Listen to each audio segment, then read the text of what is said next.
Nicole Solas is a stay-at-home mom in South Kingstown, Rhode Island. She enrolled her 5-year-old daughter in kindergarten in the South Kingstown School District and then said, I want some information because she had heard that the teachers were starting to teach critical race theory. And so she said, I need some information from the school. Now, it's perfectly legal for her to request. In fact, they have it on their own website. If you want information, blah, blah, blah, you do it. Well, she requested the information. Then she figured I should probably pull my daughter out of school after they threatened to sue her because of her public record request about critical race theory and gender theory, which the district told her to submit. She's now being represented by the Goldwater Institute, and she is on the phone with us now. Hi, Nicole. How are you? Hi, Glenn. I'm good. Thanks so much for having me. So not only did they threaten to sue you, they told you had to pay $74,000 to find out if the school district is teaching CRT. Right. And this isn't the first time that they have given me these very high estimates to get public information, which frankly, we already pay for with our taxes. Mm-hmm. First, they had given me a $9,000 fee to get information when I first started submitting my public records request. Other information was $2,000, $3,000. The Goldwater Institute resubmitted a public records request on my behalf with much more specific terms that were more likely to turn up information, and that was now $74,000, which is insane because this is public information. And it shouldn't be a government secret. It's information that really the public has a right to access, and a public records request is just the way to get that information. In my town, 80% of the budget goes to the school, and it costs $27,000 per student to educate them. And now I have to pay $74,000 to know how they're being educated. It just seems like this is not the way it's supposed to work. So you asked for lesson plans and course materials used or assigned at any school within South Kingston School Department in the 2021 school year that include any of the following terms: 1619 Project, Zinn Education Project, or Howard Zinn, equitable math, gender theory, white privilege or whiteness, systematic racism, CRT or critical race theory, Ibram Kendi or Kendi, Robin DiAngelo or just DiAngelo. They said that they could do that, but it would take them 8 hours to retrieve. I think it was a lot more hours. I think it was like 693 hours or something like that.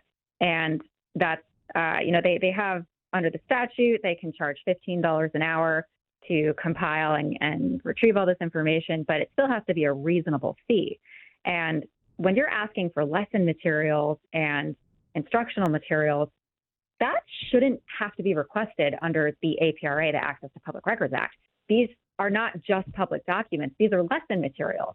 They, at any point, can just email this to me of their own volition. They can just respond to my questions that I asked in an email without having to charge me money, because this is really just a conversation about what our kids are learning.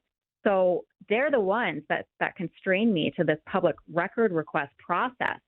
And I believe they're doing that to evade my questions and not answer them.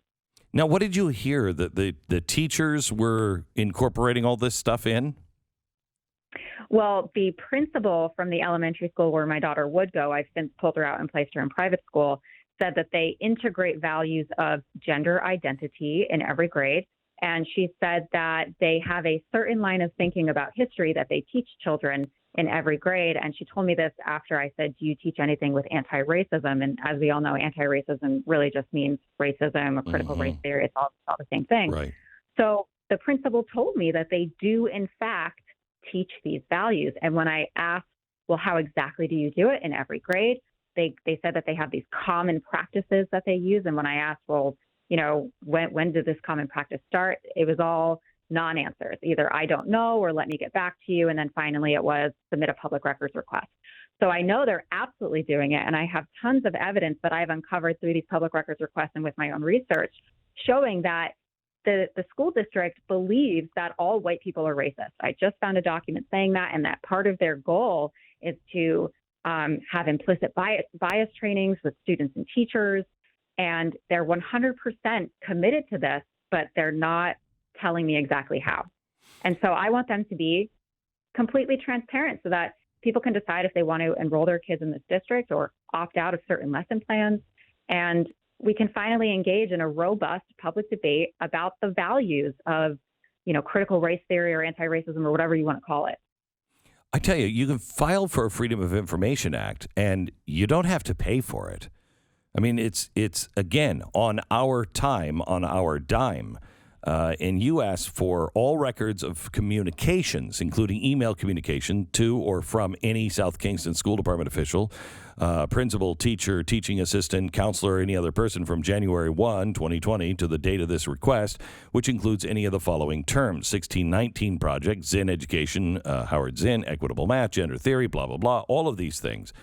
That is public record. I know that here in Texas, when we finally did get the Freedom of Information Act from a school district called Southlake, it showed that they were mocking the parents and saying, we're just going to do it anyway.